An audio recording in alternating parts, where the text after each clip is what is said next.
మనం అందరం కూడా హ్యాండ్ వాష్ గురించి చెప్పుకుందాం. అది చిన్న పాట రూపంలో చెప్పుకుందాం. ఓకేనా?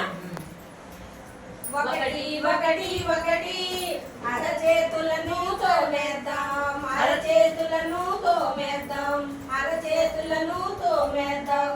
రెండు రెండు రెండు చేతుల వెనక రుద్దేద్దాం, చేతుల వెనక రుద్దేద్దాం, చేతుల వెనక రుద్దేద్దాం.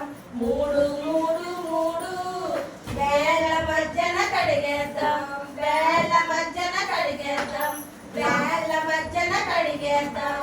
నాలుగు నాలుగు నాలుగు నాలుగు నాలుగు నాలుగు వేళ్ళ వెనక రుద్దేద్దాం, వేళ్ళ వెనక రుద్దేద్దాం, వేళ్ళ వెనక రుద్దేద్దాం. ఐదు ఐదు ఐదు ఐదు ఐదు ఐదు బొటన వేళ్ళనే కడిగేద్దాం, బొటన వేళ్ళను కడిగేద్దాం, బొటన వేళ్ళనే కడిగేద్దాం. ఆరు ఆరు ఆరు ఆరు ఆరు ఆరు గోళ్ళ మట్టిని తొలగిద్దాం, గోళ్ళ మట్టిని తొలగిద్దాం, గోళ్ళ మట్టిని తొలగిద్దాం. ఏడు ఏడు ఏడు ఏడు ఏడు ఏడు మణికట్టు మురికి వదిలేద్దాం, మణికట్టు మురికి వదిలేద్దాం. చేతులు కడిగాం శుభ్రంగా,